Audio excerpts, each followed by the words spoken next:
Wala. Komija pa kan sorita kan deh. Iya.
Kepada seluruh peserta, seminar akan dilaksanakan pukul 19.30 waktu Indonesia bagian Barat.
Halo. Halo cantik.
Baik, seminar sebentar lagi akan segera dimulai, yaitu pada pukul 19.30 waktu Indonesia bagian Barat.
Baik, bismillahirrahmanirrahim. Assalamualaikum warahmatullahi wabarakatuh.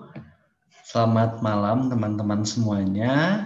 Bagaimana kabarnya hari ini? Semoga teman-teman selalu diberikan kesehatan dan juga selalu diberikan keberkahan dalam menjalani aktivitas pada malam hari ini. Nah, sebelumnya mohon maaf terlebih dahulu berhubung moderator yang biasanya memandu jalannya diskusi untuk berbagi inspirasi yang diselenggarakan oleh penggerak bangsa pada malam hari ini belum bisa bergabung dikarenakan terdapat kendala, sehingga untuk diskusi pada malam hari ini langsung dipimpin oleh saya. Jadi nanti tidak akan ada sesi moderator terlebih dahulu. Sekali lagi mohon maaf atas ketidaknyamanannya, karena biasanya mungkin selalu disapa sama moderator, tapi sekarang jadi langsung sama saya. Nah, sebelumnya perkenalkan teman-teman semuanya, senang banget hari ini bisa ketemu lagi sama teman-teman secara virtual melalui Zoom meeting. Alhamdulillah sekarang udah ada 300 peserta di Zoom dan juga ada juga yang di YouTube. Halo teman-teman yang di Zoom dan juga di YouTube. Ini dari daerah mana aja nih? Boleh di absen di kolom berkirim pesan, berasal dari daerah mana aja. Dan kalau dilihat dari jumlah pendaftar, ini kita pendaftar seminar manajemen waktu ini ada totalnya, yaitu ada sekitar 2.600 dan ini dari Sabang sampai Merauke ada. Terima kasih sekali lagi kepada teman-teman atas antusiasmenya yang sangat luar biasa, Semoga apa yang teman-teman harapkan, ilmu yang ingin teman-teman dapatkan, bisa teman-teman dapatkan melalui seminar yang diselenggarakan hari ini. Sebelumnya perkenalkan, nama saya Rohman Hikmat. Saya merupakan founder dari Penggerak Bangsa yang hari ini juga akan memberikan materi mengenai manajemen waktu. Besar harapan saya dengan terselenggaranya kegiatan berbagi inspirasi ini, kita bisa sama-sama berdiskusi, kita sama-sama berbagi inspirasi. Harapan besar kami, semoga apa yang didapatkan hari ini bisa diimplementasikan dalam kehidupan sehari-hari. Nah, untuk teman-teman semuanya, boleh banget untuk menyalakan kameranya selama sesi pematerian berlangsung, karena ini akan sangat luar biasa, dan teman-teman pun tentunya sangat mengharapkan kegiatan hari ini. Dan nanti akan ada link evaluasi yang disebarkan, nanti silahkan ditunggu saja untuk teman-teman semuanya, dan juga untuk teman-teman di awal silahkan untuk melakukan absensi di kolom berkirim pesan dengan menyebutkan nama dan juga asal daerahnya, asal daerah mana. Nah, tanpa menunggu waktu lama lagi, berhubung tidak perlu perkenalan lagi, saya ini merupakan mahasiswa Fakultas Keperawatan Universitas Padjadjaran. Saya masih semester 7 dan sekarang ini sedang berfokus menjalankan skripsi dan juga ada aktivitas-aktivitas lain yang dijalankan, yaitu sebagai Ketua Badan Eksekutif Mahasiswa, Keluarga Mahasiswa Fakultas Keperawatan UNPAD, dan juga saya sedang menjabat sebagai Duta Baca Jawa Barat tahun 2020. Jadi untuk teman-teman semuanya yang belum kenal saya, kenalin lagi nih, saya ini merupakan Ketua BMKM FKUP UNPAD dan juga Duta Baca Jawa Barat tahun 2020. Selain itu, sebagai mahasiswa saya juga menjalankan berbagai macam aktivitas, selain aktif berorganisasi dan juga aktif kegiatan luar seperti menjalankan platform startnow.idn dan juga platform Penggerak Bangsa, saya juga di sini aktif mengikuti berbagai macam perlombaan, khususnya di perlombaan karya tulis ilmiah. Alhamdulillah selama tahun ini diberikan kesempatan untuk mendapatkan juara 1 di berbagai macam perlombaan karya tulis ilmiah. Ini ada sekitar 4 perlombaan, alhamdulillah semuanya juara 1. Ada yang di UNAN, ada yang di Jember, ada yang di Unisba, dan ada yang di UNAIJ. Di UNAIJ-nya 2. Ada yang juga di Universitas Negeri Malang. Nah, mungkin teman-teman semuanya, sebelum kita mulai, mau ngecek dulu nih. Tapi mungkin teman-teman, saya coba nyalakan dulu ya. Nah, teman-teman boleh dinyalakan mikrofonnya. Aku pengen lihat dulu nih semangat dan antusiasme teman-teman. Ada yang dari Pulau Jawa nggak? Pulau Jawa ada? Pulau Jawa boleh? Ada Kak. Halo. Ada Kak. Oke, terima kasih banyak yang Pulau Jawa. Selanjutnya yang dari Pulau Sumatera ada? Ada. Ada Kak. Halo Pulau Sumatera. Selanjutnya Pulau Bali. Hadir Kak. Hadir. Nah, luar biasa ya, ramai sekali.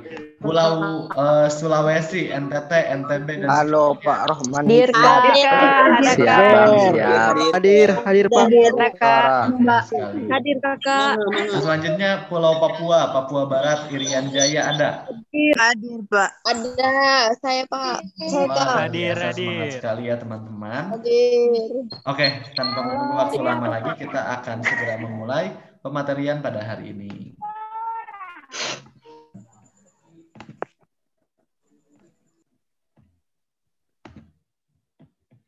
Oke, saya mau share screen terlebih dahulu.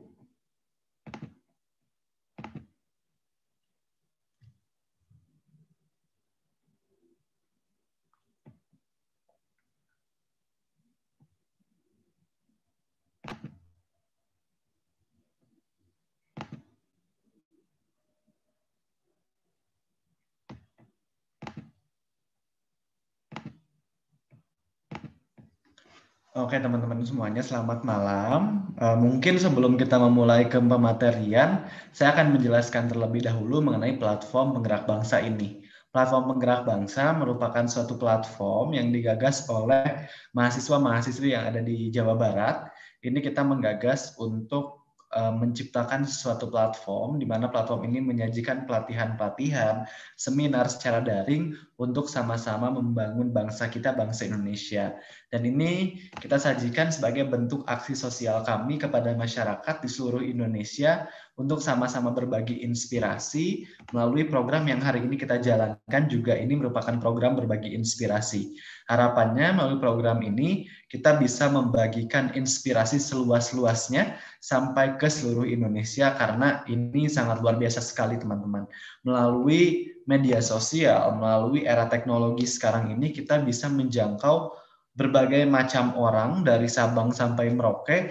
Mungkin jikalau tanpa ada teknologi kita nggak bisa untuk bertemu secara virtual hari ini, mempertemukan ribuan orang dari Sabang sampai Merauke. Tapi dengan adanya teknologi sehingga kita semua bisa berkumpul pada hari ini. Dan hari ini kita akan membahas mengenai manajemen waktu. Pasti teman-teman juga sebetulnya udah sering ya mendengar bagaimana caranya memanajemen waktu, seperti apa sih manajemen waktu, dan pastinya banyak juga di sini seluruh peserta yang sudah berpengalaman dalam memanajemen waktunya. Tapi hari ini sesuai dengan temanya, kita akan membahas mengenai berbagi inspirasi. Jadi saya yang pernah punya pengalaman dalam manajemen waktu akan berbagi ini kepada teman-teman, kepada seluruh peserta, how to manage manajemen waktu kita masing-masing agar bisa optimal melakukan berbagai macam hal. Nah, teman-teman pasti juga pernah mengalami nih situasi atau kondisi di mana kita itu ada di suatu kondisi tapi kita ini bingung untuk menjalankan apa-apa. Padahal kita semua memiliki 24 jam yang sama, tapi kenapa hasilnya itu berbeda?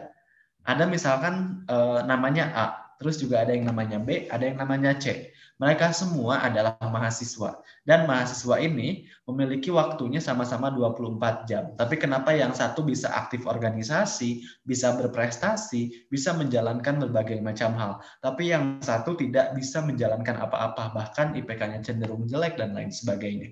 Terus juga ada satu lagi yang cenderung nggak ngelakuin apa-apa, kayak kuliah pulang. Nah, jadi dari 24 jam yang sama, ternyata kita bisa menghasilkan sesuatu yang berbeda. Nah, kenapa sih orang dengan waktu yang sama, totalnya 24 jam, kenapa hasilnya bisa berbeda? Nah, hari ini kita akan kupas bareng-bareng, kita akan diskusi. Kalau misalkan teman-teman ada hal yang ingin dibicarakan, saya pun ini berbagi, nanti kita berbagi sama-sama di sesi diskusi. Oke, sepenting apa sih teman-teman manajemen waktu? Manajemen waktu ini luar biasa penting banget karena memang sangat luar biasa banget manfaatnya untuk kita semua, untuk kita sebagai manusia. Karena sebagai seorang manusia kita dituntut untuk melakukan aktivitas, menjalankan hal yang bisa bermanfaat untuk dunia ini. Kalau kita nggak bisa menjalankan aktivitas tersebut, otomatis ada beberapa hal yang mungkin menjadi pertanyaan, yang mungkin membingungkan, yang mungkin kita bingung nih mau menjalankan apa aja. Jadi ini penting banget untuk kita bisa manajemen waktu dengan baik, karena dengan kita mengelola waktu kita yang hanya 24 jam, kita bisa menjalankan apa saja. Kita bisa membuat apa saja di dunia ini. So, mulai dari sekarang kita harus mulai bisa manajemen waktu kita yang hanya 24 jam. Karena waktu itu nggak bisa dikurangin menjadi 23 jam, nggak bisa ditambah menjadi 25 jam. Kita semua dalam satu hari hanya punya waktu 24 jam saja. Jadi harus dimanfaatkan secara optimal agar kita bisa menghasilkan sesuatu yang optimal pula. Karena produktivitas seseorang itu akan dilihat dari bagaimana caranya memanajemen waktu.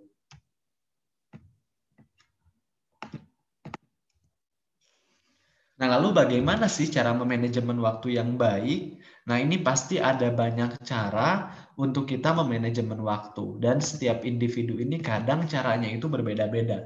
Nah, saya mau cerita, dulu itu pas tingkat 1, saya itu ingin menjalankan semua aktivitas ingin saya jalankan. Berbagai macam hal ingin saya lakukan. Tanpa saya sadari, ternyata semakin kita semangat nih dalam menjalankan semua aktivitas, semakin kita pun harus menyadari batasan-batasan kita. Setiap individu ini punya kapasitasnya masing-masing dalam menjalankan sesuatu. Nggak bisa dikontrol nih, kayak saya menjalankan 3 aktivitas. orang lain menjalankan 2 aktivitas, orang lain lagi menjalankan aktivitas apa. Nah, ini beda-beda setiap individunya. Jadi, betul-betul harus dilihat dan juga betul-betul harus diketahui juga nih bagaimana caranya seseorang dalam memanajemen waktu agar bisa menghasilkan sesuatu yang optimal. Nah, lalu sebelum ke sana, kita harus mengetahui terlebih dahulu manajemen waktu itu apa. Manajemen waktu pada dasarnya yaitu merupakan suatu kemampuan dalam merencanakan, mengorganisasikan, dan mengaturkan waktu yang akan dihabiskan untuk bisa melakukan kegiatan tertentu secara efektif demi mencapai suatu tujuan. Jadi ada beberapa kata kunci yang bisa kita ambil. Yang pertama itu dalam manajemen waktu diperlukan kemampuan-kemampuan yang mendukung. Yang pertama itu adalah merencanakan. Yang kedua mengorganisasikan. Dan yang ketiga adalah mengaturkan waktu. Dan ketiga hal ini kita jalankan atas tujuan-tujuan tertentu, yaitu untuk mencapainya tujuan hidup kita. Jadi pastikan bahwa berbagai macam hal yang kita rencanakan, yang kita organisasikan, yang kita atur, ini atas dasar karena kita ingin mencapai tujuan hidup kita. Jadi kita pun bisa mengklasifikasikan mana sih yang harus kita organisasikan, mana sih hal-hal yang harus kita jalankan, karena nggak semuanya harus kita jalankan. Semakin kita menjalankan berbagai macam hal, maka akan bingung juga nih, kok caranya seperti ini. Jadi pastikan kita sebagai seorang manusia dalam manajemen waktu itu ditujukan untuk mencapai sesuatu, yaitu tujuan hidup kita.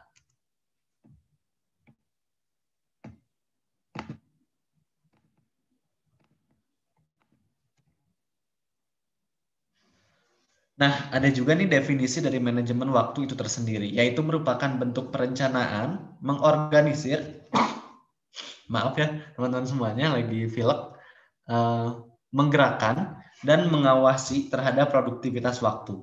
Nah, karena waktu ini merupakan salah satu sumber daya yang harus dikelola dengan baik agar individu atau suatu organisasi bisa mencapai tujuan secara efektif dan efisien.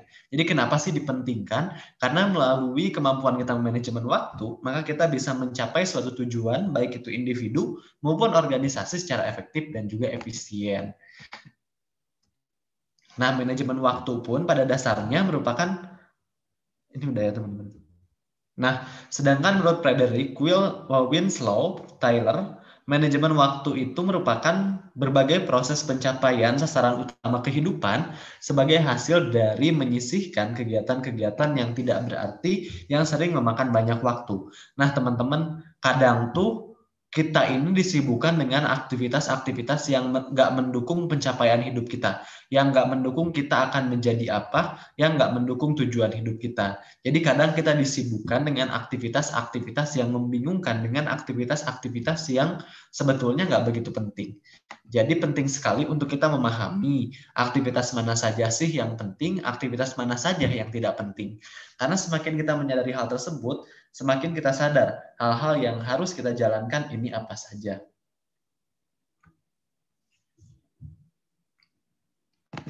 Lalu, kita akan mengenali prinsip-prinsip manajemen waktu. Nah, prinsip manajemen waktu ini yang pertama yaitu mengembangkan suatu kepekaan pribadi terhadap waktu. Nah, seperti yang kita ketahui teman-teman semuanya, bahwa waktu ini tidak bisa kita ubah, tidak bisa kita kurangi, tidak bisa kita tambahkan. Jadi waktu ini betul-betul totalnya hanya 24 jam saja. Nah, oleh karena itu, untuk kita semua nih, betul-betul harus peka terhadap waktu kita. Harus peka apakah waktu ini tuh kita seharusnya hari ini lagi ngapain sih? Karena semakin kita peka terhadap waktu yang kita miliki, semakin kita sadar, oh ternyata hari ini kita harus menjalankan ini. Misalkan seperti ini teman-teman. Sekarang ini kita pukul 7 lebih malam.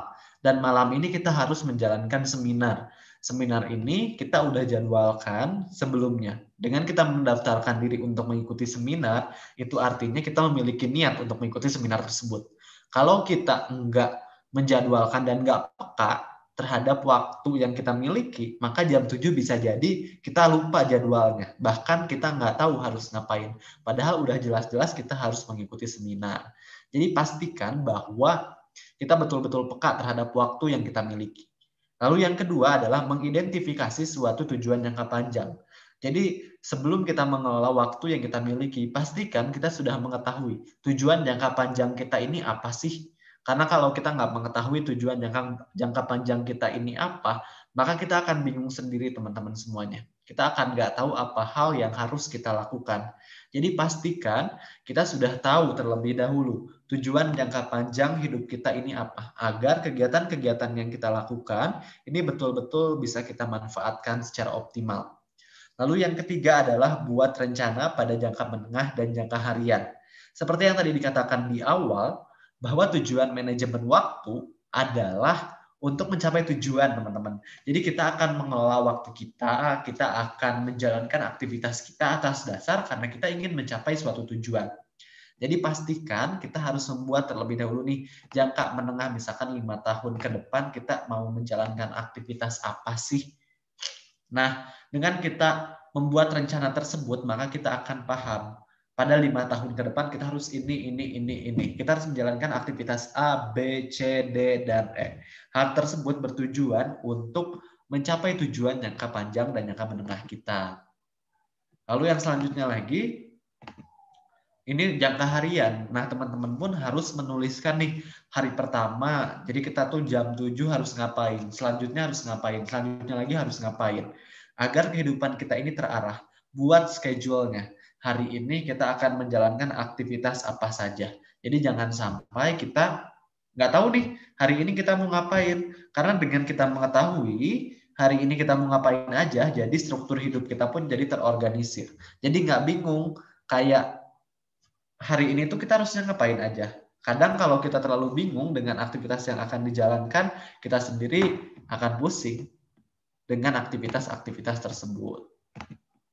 Semakin kita merencanakan, semakin kita sadar bahwa aktivitas kita ini banyak hal yang harus dijalankan sehingga tidak boleh ada waktu yang terbuang dengan sia-sia. Lalu yang kelima adalah buat pemanfaatan yang terbaik bagi waktu terbaik Anda. Teman-teman semuanya, setiap individu ini pasti punya golden time-nya masing-masing. Jadi kayak misalkan saya ini waktu terbaik untuk belajar itu di pagi hari. Ada juga teman-teman saya yang malam hari. Ada juga teman-teman saya yang waktu produktifnya itu misalkan siang hari. Jadi kita harus mengenali terlebih dahulu waktu-waktu produktif kita ini kapan sih, agar kita bisa mengoptimalkan waktu produktif kita untuk menjalankan aktivitas-aktivitas yang menurut kita sulit. Jadi semakin kita sadari dan kita sadar bahwa waktu produktif kita ini ternyata di pagi hari, di siang hari, atau di malam hari, jadi kita pun akan menjalankan aktivitas-aktivitas terberat di waktu-waktu produktif. Jadi kita nggak akan menghabiskan banyak tenaga, karena kalau kita nggak memanfaatkan waktu produktif kita, mungkin kita akan bingung. Dan juga kita nggak akan menyelesaikan sesuatu dengan baik. Lalu yang keenam, kita harus mengorganisir suatu tugas. Mana sih yang harus kita jalankan sekarang, mana yang harus kita jalankan esok, mana yang harus kita jalankan lusa. Jadi kalau saya pribadi ini selalu membaginya itu menjadi 4 kuadran. Kuadran yang pertama itu penting mendesak, jadi bagaimana caranya kita menjalankan sesuatu ini menjadi penting sekali untuk dilakukan dan waktunya itu mepet. Terus yang kedua ini penting tapi tidak mendesak. Nah, apakah ini tuh sepenting itu, tapi waktunya nggak mendesak, oh berarti bisa dinantikan, nggak perlu dikerjakan sekarang. Lalu yang selanjutnya lagi, tidak penting tapi mendesak. Waktunya tuh sekarang, tapi sebenarnya nggak penting banget untuk kita hadir.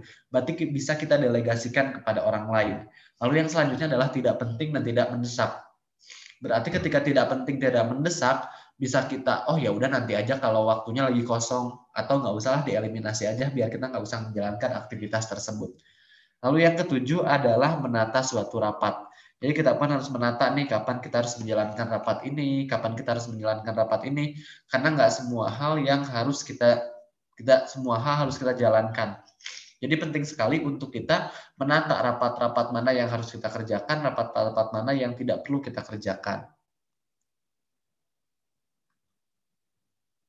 Lalu yang selanjutnya lagi, ini adalah mendelegasikan secara efektif. Teman-teman semuanya, pasti nggak semua tugas harus kita jalankan, karena kadang ada beberapa tugas yang harus kita delegasikan dalam menjalankan kehidupan kita.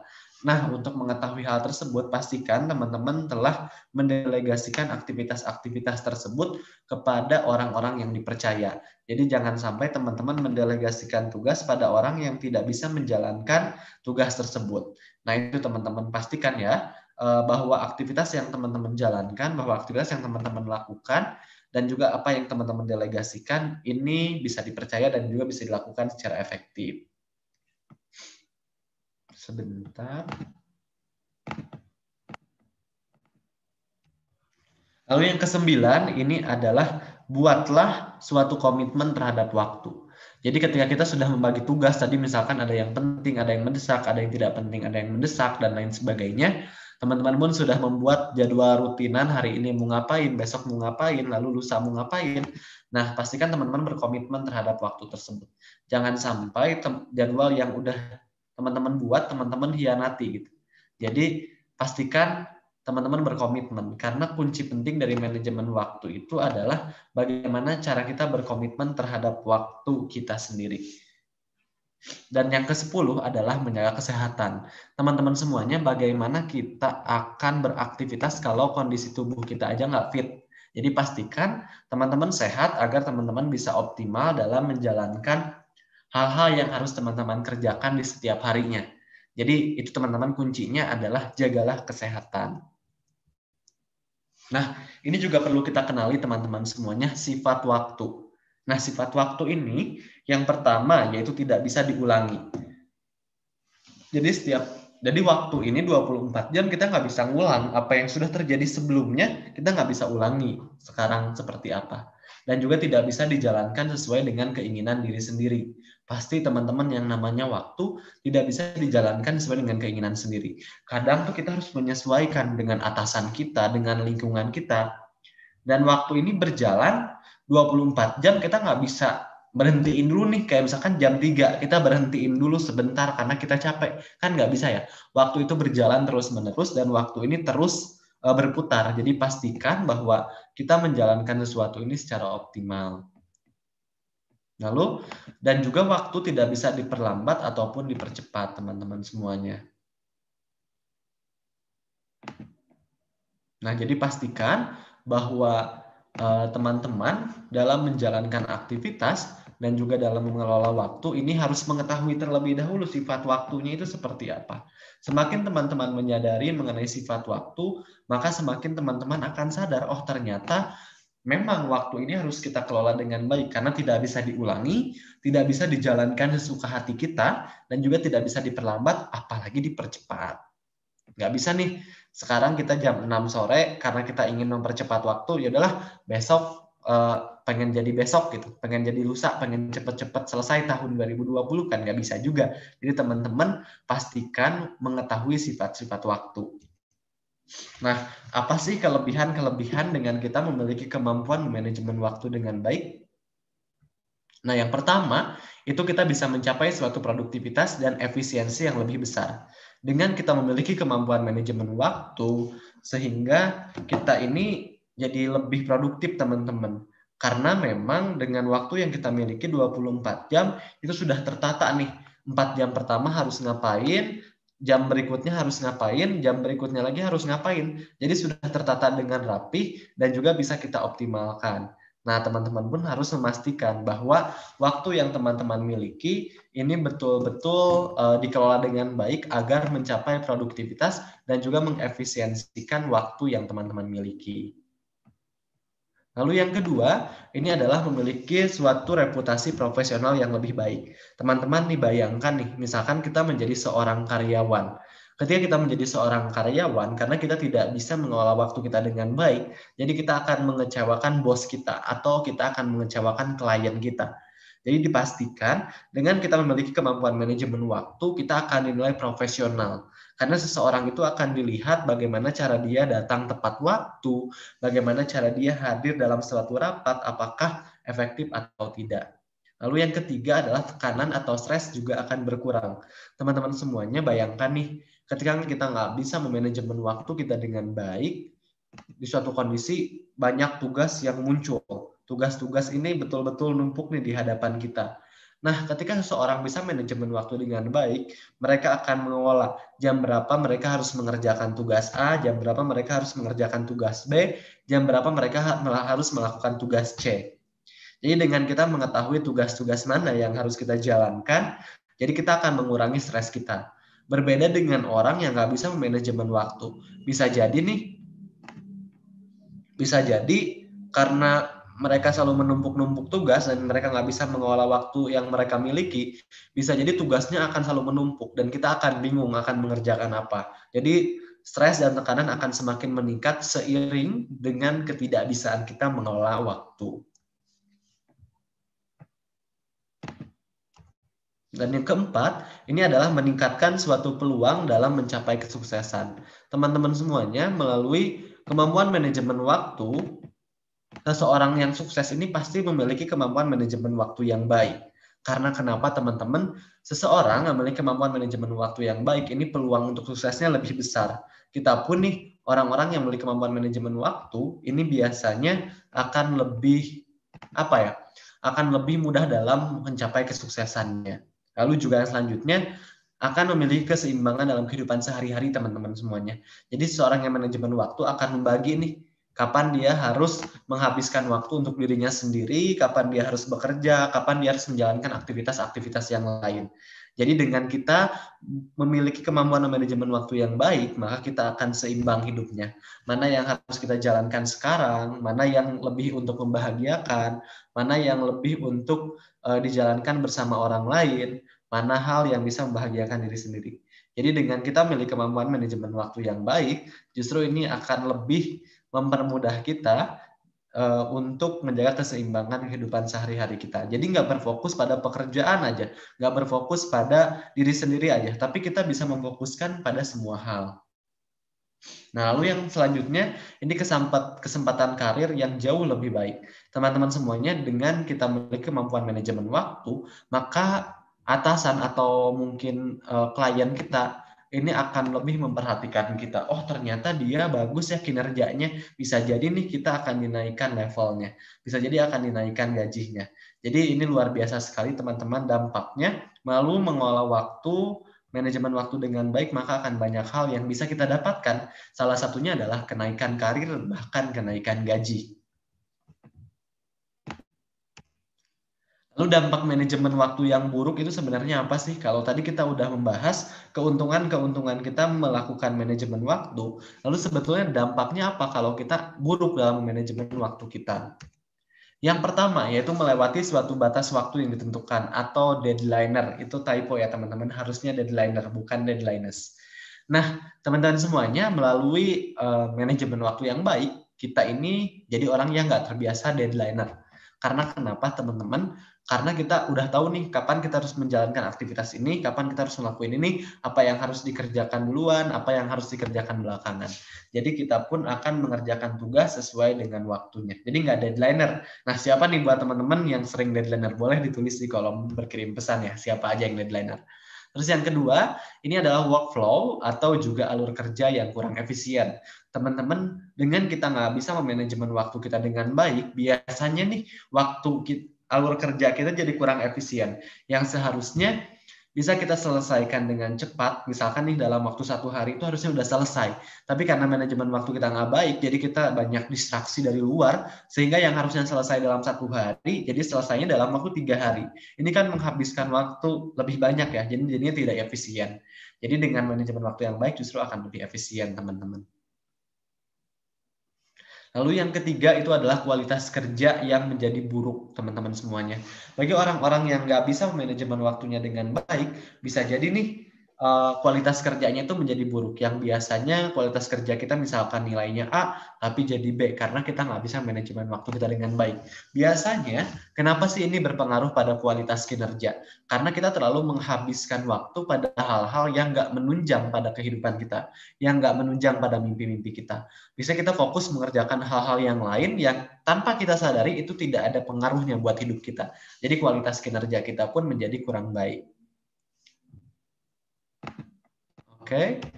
Lalu yang keempat ini adalah memiliki suatu reputasi profesional yang negatif, teman-teman. Ini kurang lebih udah dijelaskan sebelumnya ya. Dengan kita kurang bisa manajemen waktu kita dengan baik, biasanya kita jadi nggak profesional. Jadi kita unprofesional dan dinilai negatif oleh orang lain. Jadi yang biasanya nih, khususnya teman-teman misalkan yang memiliki pekerjaan, kita ini udah dinilai profesional dalam mengerjakan sesuatu. Tapi karena kegagalan kita dalam manajemen waktu, jadinya orang akan menilai kita sebagai seseorang yang negatif.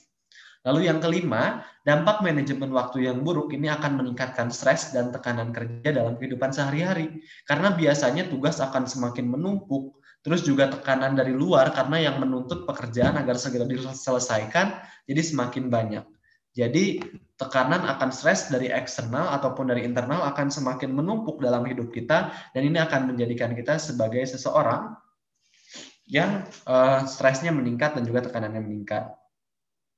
Nah, mungkin teman-teman sebelum kita melanjutkan kepada materi atau next slide-nya, aku mau mengingatkan terlebih dahulu, silakan untuk teman-teman yang di Zoom untuk melakukan absensi terlebih dahulu dengan menuliskan nama dan juga asal instansi di kolom komentar. Begitu juga yang di YouTube, ini silakan untuk berkirim pesan di live chat dengan mengirimkan nama dan juga asal instansi. Nanti kita akan ada link evaluasi yang harus diisi oleh peserta sebagai persyaratan untuk mendapatkan e-sertifikat. Oke, kita lanjutkan lagi kepada pemateriannya.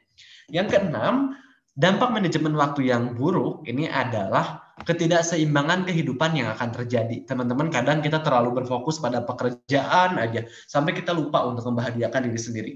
Atau kita hanya berfokus pada main aja. So, kita selalu menghabiskan waktu kita untuk main aja, tanpa kita mengerjakan sesuatu, tanpa kita bekerja. Nah, padahal kita harus seimbang nih. Kapan kita harus bekerja, kapan kita harus mementingkan kebahagiaan kita. Jadi ini dipastikan teman-teman bahwa kita betul-betul telah menjalankan aktivitas sebaik mungkin. Lalu yang ketujuh adalah kesempatan karir yang stagnan atau mungkin juga akan menurun. Ini juga teman-teman dampaknya. Dengan kita nggak bisa mengelola waktu kita dengan baik, biasanya kesempatan karir kita akan statis di situ-situ aja. Atau mungkin bos kita atau atasan kita pun malas untuk menaikkan level kita atau menaikkan level karir kita. Atau bahkan malah diturunkan karena ketidakbisaan kita dalam manajemen waktu. Nah, lalu bagaimana sih teman-teman cara melakukan manajemen waktu yang baik? Nah, mungkin ini ada beberapa hal yang harus diperhatikan dan boleh buat teman-teman nih untuk mencatat cara manajemen waktu yang baik itu seperti apa. Nah, nanti boleh teman-teman hasil catatan dari review materi hari ini untuk diunggah di Snapgram ya. Jadi nanti bisa di-tag juga akun Penggerak Bangsa dan juga akun saya Rohman_002. Yang pertama yaitu membuat daftar agenda. Teman-teman, ini penting banget untuk kita lakukan karena dalam memanajemen waktu itu hal yang pertama harus dilakukan adalah bagaimana cara kita menyusun agenda yang akan kita jalankan setiap harinya, setiap waktunya. Hal pertama yaitu membuat suatu daftar agenda, teman-teman, yang berisikan tentang berbagai poin-poin penting mengenai tugas yang harus dilakukan dan diselesaikan dengan waktu yang telah ditentukan. Misalkan nih teman-teman, hari ini teman-teman mau menjalankan aktivitas apa, besok mau menjalankan aktivitas apa, lusa mau menjalankan aktivitas apa. Ini menjadi suatu hal yang penting karena dengan kita membuat agenda nih setiap harinya, kita akan menjalankan apa saja, jadi kita akan sadar, kita akan buka kembali apa yang telah kita tulis. Oh, jam 7 pagi kita harus udah mandi, jam 8 kita harus udah apa, jam 9 kita harus sudah melakukan apa. Nah, ini penting sekali untuk kita mulai buat jadwal. Mungkin pas awal-awal pasti akan kerasa sulit atau kerasa kayak apa sih, kenapa harus dicatat, kenapa harus diingetin, kenapa kita harus buka lagi sih bukunya. Nah, tapi lama-kelamaan teman-teman, justru dengan kita selalu membuat jadwal setiap harinya, kedepannya kita bahkan nggak usah buat jadwal lagi, justru udah terbiasa. Jadi kayak jam 7 harus ini, jam 8 harus ini, jam 9 harus ini. Tanpa kita sadari akan menjadi terbiasa. Jadi langkah awalnya pastikan teman-teman sudah membuat daftar agenda setiap harinya mau menjalankan aktivitas apa saja.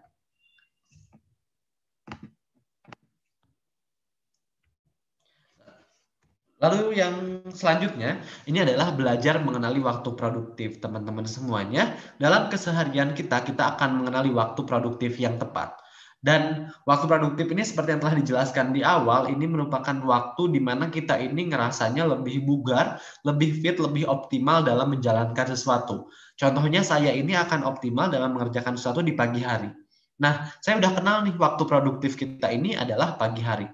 Jadi saya akan menjalankan aktivitas-aktivitas sulit, aktivitas-aktivitas yang menurut saya ini akan berat banget itu di pagi hari. Karena saya memiliki energi yang ekstra untuk menyelesaikan masalah tersebut. Dan waktu produktif ini akan jauh lebih mudah untuk mengembangkan pola pikir kita. Karena kita ini dalam keadaan yang sangat fit. Lalu yang selanjutnya adalah jangan pernah menunda-nunda waktu, teman-teman. Ini biasanya menjadi kendala kita nih sebagai apalagi teman-teman yang masih remaja gitu. Karena kita tuh lebih seneng kayak deadline-nya masih lama, tunda dulu aja. Jadi kayak kadang kita lebih memfokuskan untuk main dulu aja atau main game dulu aja atau bahkan kita memfokuskan diri untuk mengerjakan hal-hal yang kurang bermanfaat. Jadi lebih ke cenderung menunda-nunda waktu. Teman-teman semuanya, waktu itu sangat berharga dalam menjalankan kehidupan ini. Jadi jangan pernah menunda-nunda waktu, tugas yang bisa kita lakukan sekarang juga. Jadi selagi kita memiliki waktu luang untuk mengerjakan sesuatu, pastikan kita mengerjakan suatu hal di waktu tersebut. Jangan sampai ada waktu kosong yang kita buang sia-sia. Karena waktu itu sangat berharga dan kita nggak pernah bisa mengembalikan waktu. Jadi gunakanlah waktu yang kita miliki hari ini seoptimal mungkin. Lalu yang selanjutnya adalah fokus terhadap apa yang telah menjadi prioritas dan daftar agenda. Kadang-kadang nih teman-teman semuanya kita udah menuliskan agenda kita hari ini adalah A, B, C, D, dan E. Tapi kadang-kadang tiba-tiba ada nih teman kita ngajak main. Teman kita tiba-tiba ngajak untuk pergi kemana. Kitanya nggak enak, kitanya jadi nggak fokus terhadap prioritas kita mengerjakannya apa. Jadi karena ada distraksi dari luar, kita malah ikut main sama teman-teman kita. Kita malah menjalankan aktivitas yang kurang penting.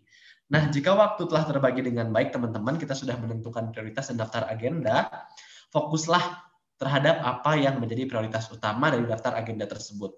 Jangan sampai kita nggak fokus, jadi kita menjalankan berbagai macam hal yang dirasa kurang penting. Lalu yang selanjutnya adalah abaikan gangguan yang ada di sekitar. Pasti teman-teman apalagi sekarang lagi kuliah daring ya, yang misalkan sekarang tuh misalkan berbagai macam aktivitas diselenggarakan secara daring. Sekarang kita pun lagi lakukan seminar daring, seminar secara virtual. Tiba-tiba ada pesan WA masuk, ada pesan Line masuk, ada pesan Telegram masuk. Kita malah berfokusnya jadi chatan, jadi saling berkirim pesan dengan teman kita.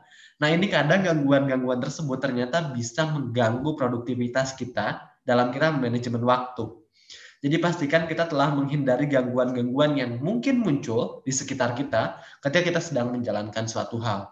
Hal ini tujuannya untuk apa sih? Tujuannya supaya semua tugas-tugas yang telah dirincikan berjalan dengan efisien, jauh, dan abaikan berbagai gangguan-gangguan yang mungkin akan muncul di sekitar kita. Nah, jadi teman-teman pastikan kita sudah menjauhi dan mengabaikan gangguan-gangguan yang muncul di sekitar kita. Atau karena di rumah aja nih mungkin kayak tiba-tiba ada keponakan yang lewat, tiba-tiba ada gangguan, tiba-tiba orang tua nyuruh kemana. Nah, ini juga penting untuk kita komunikasikan. Karena ini merupakan satu cara untuk menjauhkan dari gangguan-gangguan yang akan mendistraksi apa yang kita kerjakan. Jadi itu juga merupakan suatu hal yang penting teman-teman untuk kita sadari bahwa gangguan-gangguan itu harus kita jauhkan selama kita menjalankan sesuatu. Nah, lalu yang selanjutnya, manfaat manajemen waktu di organisasi itu sebetulnya apa aja sih yang bisa kita dapatkan? Kalau tadi mungkin individu, sekarang ini lebih ke manfaatnya dalam organisasi. Oke. Nah, yang pertama itu akan membantu individu dalam atau organisasi dalam menentukan prioritas. Teman-teman pasti nih, buat teman-teman yang aktif banget, ini pasti akan ada banyak sekali aktivitas yang harus dijalankan. Sehingga teman-teman harus menentukan prioritas mana sih yang harus diambil, apa yang harus kita kerjakan sekarang. Lalu yang kedua, ini akan membantu untuk dapat mengurangi kecenderungan dalam menunda-nunda pekerjaan yang harus diselesaikan. Jadi dengan kita bisa manajemen waktu, kita lebih sadar bahwa ternyata waktu yang kita miliki ini bukan untuk ditunda-tunda, tapi untuk segera mungkin dalam menyelesaikan aktivitas yang seharusnya dijalankan. Lalu yang ketiga, Anda dapat mencegah terjadinya suatu bentrok waktu dalam mengerjakan 2 atau lebih pekerjaan. Nah, biasanya untuk teman-teman yang aktif nih, banyak sekali hal yang harus dikerjakan. Tiba-tiba dalam satu waktu ada 4 pekerjaan yang harus segera diselesaikan. Tapi dengan kita bisa manajemen waktu, kita bisa bagi nih, kapan kita harus ke sini, kapan kita harus ke sini, kapan kita harus ke sini. Jadi mengurangi terjadinya bentrok waktu dalam menjalankan suatu aktivitas. Terus yang keempat, ini adalah membantu suatu proses evaluasi terhadap hasil pekerjaan individu atau organisasi. Nah, ini manfaat manajemen waktu untuk pribadi. Yang pertama, ini kemampuan dalam mencapai produktivitas dan efisiensinya lebih besar. Jadi kayak kita jauh lebih produktif dan juga lebih efisien dalam memanfaatkan waktu yang kita miliki.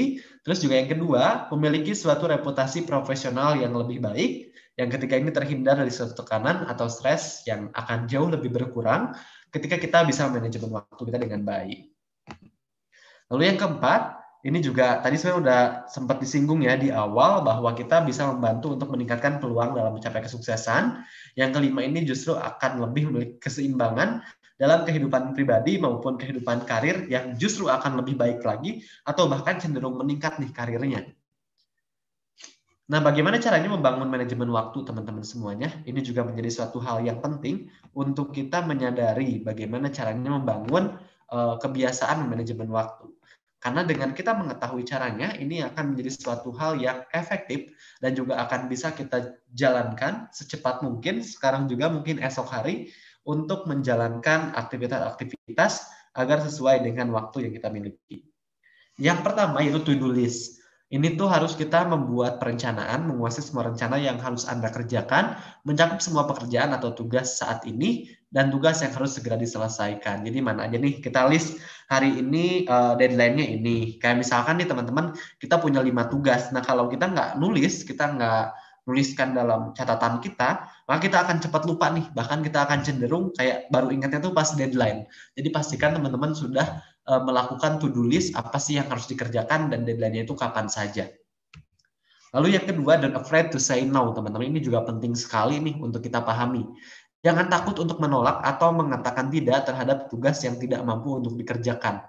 Nah, kadang-kadang teman-teman kita ini nggak bisa untuk mengatakan tidak. Misalkan nih ada teman kita yang meminta bantuan kita dalam mengerjakan sesuatu. Karena kita ini nggak bisa mengatakan tidak, jadi kita kayak oke aja, oke aku bantu. Padahal kita belum tentu bisa untuk menjalankan aktivitas tersebut. Terus juga misalkan ada teman ngajak main, padahal kita lagi sibuk. Kita iyain aja. Jadi please teman-teman, mulai dari sekarang kita harus membiasakan diri untuk berani mengatakan tidak. Karena semakin kita berani untuk mengatakan tidak, ini semakin akan membuat hidup kita jauh lebih mudah lagi. Lalu yang selanjutnya adalah merencanakan dan mengatur prioritas. Ini juga belajar untuk mengatur dan merencanakan secara efektif dan efisien semua prioritas yang kita miliki. Letakkan tugas utama pada daftar yang pertama. Ini juga bisa dibagi menjadi 4 kuadran yang tadi telah aku jelaskan teman-teman. Ada yang penting mendesak, ada yang tidak penting tapi mendesak, ada yang penting tapi tidak mendesak, dan juga ada yang tidak mendesak dan tidak penting. Jadi mungkin ketika kita sudah bisa untuk memprioritaskan sesuatu, jadi kita sadar nih, oh ternyata ini mungkin bisa kita nantikan atau bahkan tidak perlu kita jalankan. Atau ada hal-hal yang biasanya bisa kita delegasikan aja sih, nggak perlu kita yang mengerjakan. Jadi penting untuk kita mulai untuk merencanakan dan mengatur prioritas. Orang yang bisa mengatur prioritas itu biasanya orang yang sukses. Jadi pastikan kita mulai atur prioritas kita ini mana aja sih. Nah, lalu yang selanjutnya adalah membagi tugas besar dalam beberapa tugas. Teman-teman pasti nih ada suatu proyek besar yang harus kita jalankan. Proyek besar ini tidak mungkin bisa berjalan kalau kita nggak menjalankan aktivitas-aktivitas kecil. Jadi pastikan teman-teman sudah membuat aktivitas-aktivitas kecil tersebut, perencanaan-perencanaan di awal. Kayak misalkan teman-teman 5 tahun ke depan ini teman-teman akan menjalankan proyek A, proyek B, atau proyek C. Nah, dengan teman-teman bisa membagi hal tersebut, justru ini akan memudahkan beban teman-teman dalam menjalankan aktivitas yang besar tersebut. Agar kelihatannya itu kita perlahan-lahan. Karena seperti yang kita ketahui bahwa sedikit-sedikit lama-lama menjadi bukit. Lalu selanjutnya adalah hindari menunda pekerjaan, teman-teman. Ini juga penting sekali.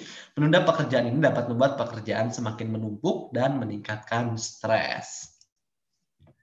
Lalu juga kita harus memberikan space waktu kosong di waktu yang tidak terduga. Kayak misalkan teman-teman hari ini kita harus menyisakan 1 jam untuk menjalankan aktivitas yang nggak terduga. Jadi kita pun akan lebih mudah nih untuk merevisi ulang semua kegiatan yang telah kita rencanakan. Kadang kan misalkan nih suatu hari kita sudah merencanakan dari pukul 00 sampai pukul 2, dari pukul 1 sampai pukul 24 ini kita akan menjalankan aktivitas apa aja. Nah, kadang-kadang ada satu waktu nih yang harus kita kasih space waktu kosong karena tiba-tiba ada jadwal mendadak dari seseorang atau dari sesuatu yang tidak bisa kita tolak. Nah, jadi ini juga penting untuk kita pahami untuk memberikan space waktu kosong dalam memasukkan jadwal-jadwal yang tidak terduga. Lalu yang selanjutnya adalah komunikasi. Teman-teman, ini juga merupakan suatu hal yang penting untuk kita mengkomunikasikan hal-hal yang bisa kita komunikasikan. Ini juga mengembangkan keterampilan komunikasi yang kuat, dapat memungkinkan untuk membuat rencana yang tujuan yang jelas bagi tim. Teman-teman semuanya nih, kadang-kadang orang-orang itu terkendala dalam manajemen waktu dan dalam mencapai tujuannya karena nggak bisa mengkomunikasikan. Misalkan saya ini tidak bisa untuk menjalankan aktivitas pukul 7 pagi. Nah, alangkah lebih baiknya kita komunikasikan kepada pihak yang bersangkutan. Misalkan kita minta untuk diundur atau kita minta untuk didelegasikan. Jadi dengan kita bisa berkomunikasi dengan baik, ini akan mempermudah kita dalam melakukan manajemen waktu. Lalu yang selanjutnya adalah mengendalikan stres, teman-teman. Ini juga menangani stres ini dapat membantu kita dan juga ini merupakan cara yang positif agar dapat membantu tetap termotivasi dan berkinerja dengan baik saat menjalankan jadwal yang telah kita tetapkan. Nah, jadi ini juga dapat mengendalikan stres nih teman-teman buat kita yang bisa memanajemen waktu. Jadi pastikan kita telah manajemen waktu dengan baik agar kita terhindar dari yang namanya stres. Nah, teman-teman, dengan kita sukses manajemen waktu, kita akan jauh lebih produktif dan juga kita akan sukses. Karena kenapa?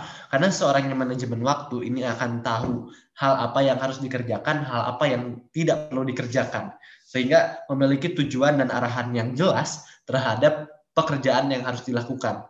Semakin kita menyadari tujuan tersebut, maka kita akan jauh lebih produktif dan kita akan sukses dalam mencapai sesuatu hal. Jadi pastikan untuk kita mencapai kesuksesan dan juga produktivitas, pastikan kita telah memanajemen waktu kita dengan baik.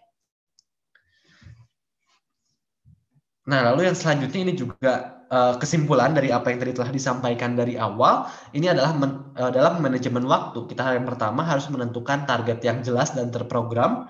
Yang kedua, penyusunan rencana dan dengan baik step by step-nya. Jadi kita harus menentukan nih langkah-langkah yang harus kita jalankan apa aja. Yang ketiga, memanfaatkan waktu seefisien mungkin untuk menyelesaikan pekerjaan.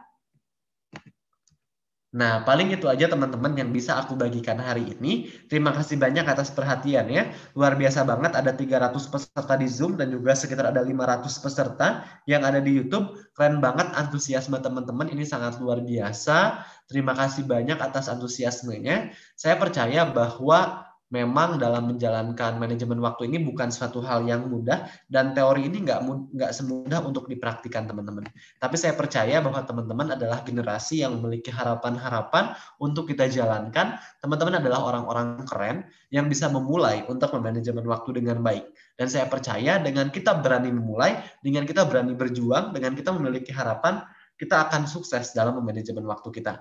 So, mulai dari sekarang, tekankan niat kita masing-masing, kuatkan hati kita masing-masing untuk memulai manajemen waktu dengan baik. Oke, terima kasih banyak. Itu aja paling yang ingin aku sampaikan. Buat teman-teman yang mau bertanya, silahkan gunakan format nama underscore asal daerah dan juga lalu yang selanjutnya pertanyaannya apa. Silahkan kirimkan di kolom chat. Jadi silahkan teman-teman yang mau bertanya untuk di kolom chat ya. Dengan formatnya itu nama, asal daerah, dan juga pertanyaannya apa.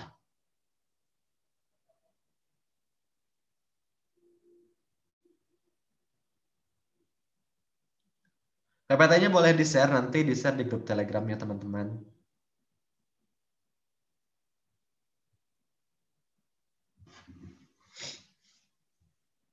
Oke, ini udah ada masuk pertanyaan.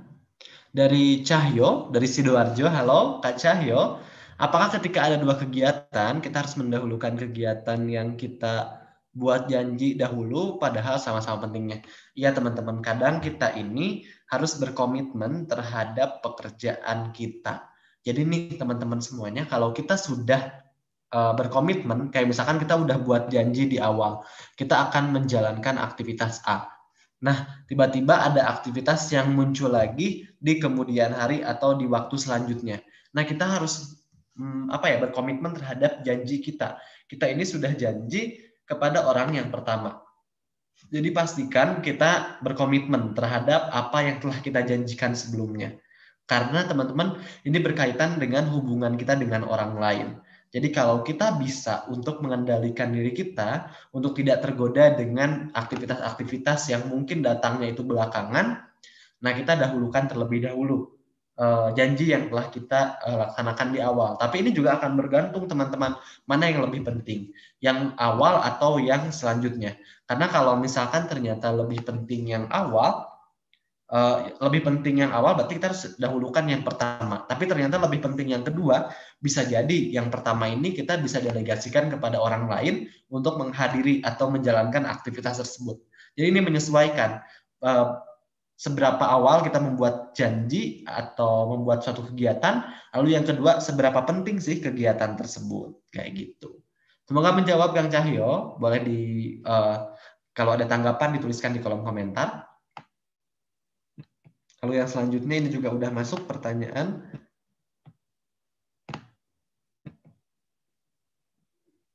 Nah, sebentar teman-teman.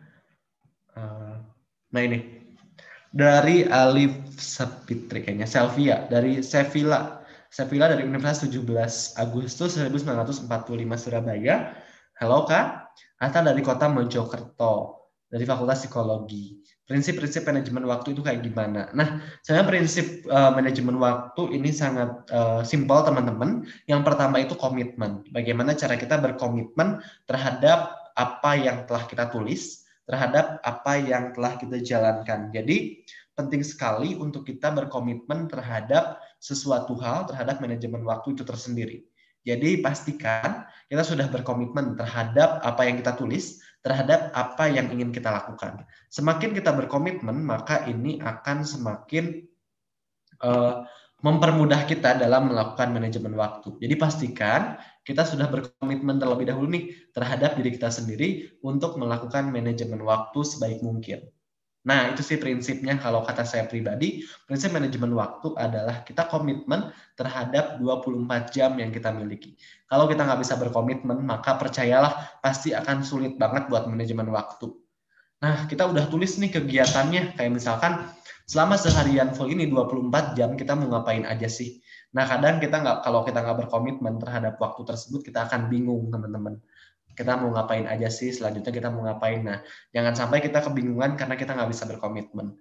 Karena komitmen ini merupakan suatu nilai yang sangat penting dan sangat mahal harganya untuk kita miliki, untuk kita punya. Maka dari itu berkomitmenlah terhadap waktu, berkomitmenlah terhadap apa yang telah kita rencanakan. Itu paling Kak Sevilla, semoga menjawab pertanyaannya. Kalau sebentar, ini pertanyaannya yang udah masuk banyak banget. Mungkin saya akan menjawab pertanyaan dari YouTube terlebih dahulu ya teman-teman. Ini ada juga yang udah masuk.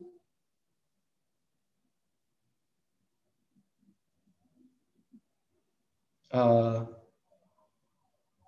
ini dari Diah Pramesti dari Sidoarjo. Ini pertanyaan dari YouTube. Terima kasih Kak Diah atas pertanyaannya. Ini mau tanya, apa mungkin kalau membuat agenda di HP? Karena ponsel kan benda yang paling sering kita pegang, apalagi di masa pandemi seperti ini. Kalau ini pribadi, saya akan menjawabnya bergantung. Karena setiap individu ini kadang nih, kalau saya pribadi, ini lebih suka menulis jadwal harian ini di buku gitu. Karena saya kemana-mana ini selalu bawa tas kecil yang isinya itu buku. Dan di buku ini ada agenda saya sehari-hari itu mau ngapain aja sih, mau menjalankan aktivitas apa aja. Jadi ini bergantung, kalau kakak lebih nyaman di HP, silahkan gunakan HP. Tapi kalau lebih nyaman di buku, gunakan buku. Dan ini pun akan sangat bergantung pada hal apa yang sering kita bawa, hal apa yang sering kita gunakan. Karena mungkin ada juga ya yang orang lebih sering bawa buku dibandingkan dengan bawa HP. Jadi ini bergantung pada apa yang sering kita bawanya mana, terus juga yang sering kita bukanya itu apa. Apakah HP atau lebih ke buku. Nah ini kalau saya selalu bawa buku kecil nih untuk mengetahui, oh hari ini saya mau kemana, besoknya mau kemana, jam segini mau kemana. Jadi itu sih saya selalu buka lagi catatan sehari-hari dalam menjalankan aktivitas apa aja. Tapi sekarang udah banyak banget kok kemudahan dengan menggunakan teknologi. Karena kan kayak misalkan di handphone aja ada di kalender ya. Di kalender ini kita bisa menuliskan jam 8 kita mau ngapain, jam 9 kita mau ngapain, atau di note kita bisa nulis di handphone kita masing-masing. Jadi ini penting banget teman-teman untuk kita pahami juga. Jadi apa aja yang bisa teman-teman lakukan, baik itu di handphone maupun di buku catatan, ini nggak masalah. Kalau teman-teman lebih nyaman di handphone, gunakan handphone. Kalau teman-teman lebih nyaman di buku catatan, gunakan buku catatan. Jadi ini nggak ada standarisasi yang benar atau salahnya itu menggunakan apa. Justru dua hal ini menjadi suatu hal yang menjadi keunikan kita sendiri nih. Ada yang lebih suka di handphone, ada yang lebih suka di buku. Ini caranya bagus dua-duanya. Lalu yang selanjutnya, ini ada pertanyaan lagi dari bentar.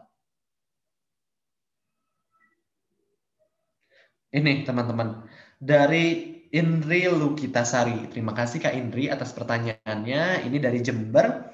Apakah ada faktor lain yang mendorong produktivitas seseorang selain manajemen waktu? Ada teman-teman jawabannya. Jawabannya itu sangat simpel karena memang yang akan mempengaruhi manajemen waktu seseorang adalah lingkungan. Kadang kita harus pintar-pintar nih memilih lingkungan mana yang bisa kita ambil dalam manajemen waktu kita. Karena kadang lingkungan ini akan mempengaruhi produktivitas kita nih. Karena meskipun kita udah berusaha untuk memanajemen waktu kita dengan baik, tapi lingkungan kita nggak mendukung. Misalkan nih, kita berada di suatu lingkungan, dan lingkungan itu main mulu pekerjaannya. Sampai kita aja bingung nih mau menjalankan aktivitas apa, karena lingkungan kita nggak mendukung. Harusnya kita mau melakukan A, melakukan B, melakukan C. Tapi tiba-tiba lingkungan kita nggak mendukung sama sekali, sehingga aktivitas-aktivitas yang menunjang produktivitas kita ini tidak dijalankan dengan baik. Jadi buat teman-teman semuanya, pastikan kita telah menjalankan aktivitas kita sebaik mungkin dan pilihlah lingkungan yang tepat, maka kita pun akan tepat juga. Lalu ada pertanyaan lagi, ini dari Bella Karisma. Maaf mau bertanya. Nah, ini ada yang bertanya nih. Ketika kita dihadapkan dalam suatu permasalahan di mana kita ini ada orang yang bertanya, ada orang yang sudah mengatur jadwalnya dengan baik. Misalkan nih, kita sudah membuat suatu jadwal, besok tuh kita harus menjalankan A, B, C, D, dan E. Kita udah menjalankan aktivitas sebanyak itu. Tapi karena tiba-tiba ada kendala, ada masalah, ada suatu problematika, jadi kita nggak bisa mengoptimalkan hal tersebut. Nah, jadi penting banget teman-teman untuk kita menyadari juga nih, untuk besok tiba-tiba ada kegiatan yang mendesak, kira-kira apakah kegiatan yang mendesak ini menjadi suatu hal yang sangat penting atau tidak. Jadi kenali terlebih dahulu kegiatan yang mendesak ini penting atau enggak. Ketika memang kegiatan yang mendesak ini penting, berarti kita gunakan kuadran yang tadi telah disebutkan. Misalkan yang pertama yang bisa kita kerjakan adalah kita membagi kuadran terlebih dahulu. Apakah kejadian yang mendesak ini sangat mendesak atau apakah tidak? Karena memang ketika mendesak dan juga ini penting, berarti kita harus mendahulukan yang mendesak tersebut. Ketika memang tidak penting tapi mendesak, ya udah bisa kita delegasikan kepada orang lain. Jadi memang itu adalah menyesuaikan. Kita buat kuadran terlebih dahulu. Oke, selanjutnya ini ada yang bertanya, katanya panjang. Nah, saya persilakan kepada yang dari Uniku, Mas Kang Imam. Bisa dinyalakan audionya? Kang Imam Kasiana, boleh dinyalakan audionya? Selamat malam. Iya, selamat malam. Selamat malam, Kang Rohman ya? Iya. Iya, Kang Rohman, saya punya 2 pertanyaan. Yang pertama tentang literasi terkait dengan gelar yang Kang Rohman sandang sekarang. Terus yang kedua tentang manajemen waktu. Boleh, Kak? Boleh, Kak. Oke.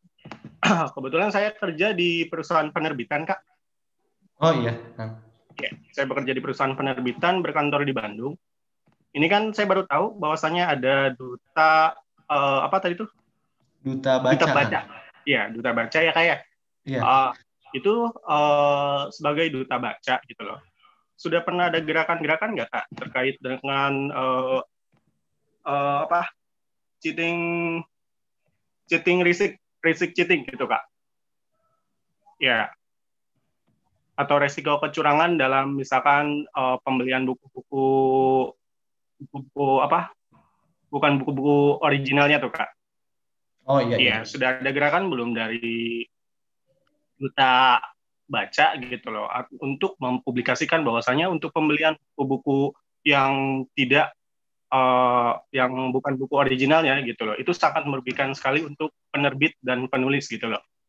Yang pertama itu. Yang kedua yaitu tentang manajemen waktu gitu loh. Sejauh yang saya tahu, sejauh yang saya baca juga gitu loh, beberapa buku pernah saya baca itu dari Charlotte L. Taylor, Syekh Abdul Fattah gitu loh. Ada lagi beberapa gitu. Kalau misalkan manajemen waktu itu sama gitu loh. Konsepnya itu paling menjadwalkan, identifikasi jangka panjang, perencanaan menengah, perencanaan harian kayak gitu loh. Tip-tipsnya pasti itu aja gitu. Lalu bagaimana jika orang tersebut tidak memiliki aktivitas rutin, bahkan banyak waktu luang gitu loh, Kak.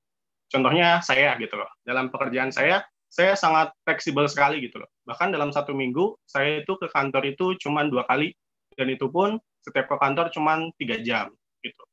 Itu pun ada alasannya gitu, ada alasannya khusus kenapa saya melakukan seperti itu. Bagaimana juga jika jenis pekerjaannya itu memang fleksibel kayak saya gitu. Kita harus ingat bahwa cara orang bekerja di zaman sekarang itu telah berubah secara drastis dibandingkan dengan zaman dulu. Nggak usah zaman dulu deh, sebelum bulan Maret aja gitu loh. Sebelum bulan Maret dengan sekarang gitu loh, jenis pekerjaan itu kan perubahannya itu signifikan gitu loh. Ada yang kerja di rumah kayak gitu loh. Bahkan mungkin aktivitasnya pun tidak rutin bekerja gitu loh selama di rumah itu. Dengan kata lain, semua tips manajemen waktu yang selama ini saya baca hanya memberi saran yang sama dari waktu ke waktu gitu loh. Bahkan tanpa perubahan yang signifikan gitu loh. Dari beberapa buku yang saya baca pun sama gitu loh. Seperti itu. Lebih fatalnya lagi, penerapannya strategi manajemen waktu ini tuh disamakan untuk periode waktu dan zaman yang sama gitu loh. Padahal kan ini zaman selalu berubah, zaman terus-terusan berubah gitu loh. Nah, tanggapan kakak bagaimana gitu loh terkait hal tersebut gitu loh. Bisa nggak memberikan manajemen waktu yang memang ada perubahan yang signifikan untuk saya yang khususnya memiliki banyak banget gitu loh waktu luang gitu kayak gitu, yang tidak punya aktivitas rutin, tidak punya kegiatan yang memang monoton itu aja gitu loh. Ada kegiatan-kegiatan mendesak gitu loh baru saya lakukan gitu loh. Sisanya waktu luang kebanyakan ya pasti main game atau gimana gitu. Terima kasih Kak untuk dinyalakan mikrofonnya. Assalamualaikum warahmatullahi wabarakatuh. Waalaikumsalam warahmatullahi wabarakatuh. Terima kasih Kang Imam atas pertanyaannya dari Uniku ya, dari Uniku, dari Kuningan berarti Kang ya. Salam. Iya betul, dari Universitas Kuningan. Di Kuningan. Ya, sebentar ya Kang ya. Nah, oke. Baik Kang Imam, untuk pertanyaan yang pertama ini mengenai kiprah Duta Baca Jawa Barat. Sebelumnya terima kasih banyak tadi atas insight-insight baru mengenai aktivitas literasi dan juga manajemen waktu yang tadi telah diceritakan oleh Kang Imam. Nah, jadi untuk yang pertama, untuk aktivitas literasi Duta Baca Jawa Barat terkait dengan kita memberantas atau mungkin kita mengkampanyekan terkait dengan penggunaan buku-buku secara daring, buku-buku misalnya, apalagi sekarang banyak sekali yang bisa diakses secara daring ya Kang ya. Jadi, dan juga untuk mengurangi penggunaan buku-buku yang ilegal gitu, karena sekarang itu banyak sekali ya, kayak misalkan nih tiba-tiba ada yang nge-share link-link untuk mendownload buku-buku online padahal itu ilegal. Terus juga banyak sekali sekarang ini buku-buku yang nggak original, kayak misalkan nih ada biasanya di toko-toko buku misalkan ada buku-buku yang kayak bukan ori gitu, dan itu akan merugikan penerbit juga akan merugikan penulis. Nah, mungkin kalau kita pernah tahu juga ini kadang ada beberapa toko online yang harga bukunya tuh murah banget. Tapi ketika kita beli, ternyata bukunya itu kualitasnya ya gitu-gitu aja. Kualitasnya itu jelek gitu. Kadang sehari 2 hari sekali dibaca bisa rusak. Dan itu tentu akan merugikan penulis dan juga penerbit. Nah, teman-teman semuanya. Nah, kalau teman-teman semuanya, sebelumnya aku mau menginformasikan terlebih dahulu karena ini banyak yang menanyakan. Ini adalah pertanyaan yang terakhir. Selanjutnya kita akan sesi penutupan. Jadi nanti nggak akan lama-lama banget sebetulnya untuk seminar kali ini. Ini adalah seminar yang terakhir maksimal. Kita akan selesai pada pukul 21.00 waktu Indonesia bagian Barat. Jadi diinformasikan terlebih dahulu karena banyak yang bertanya di kolom berkirim pesan.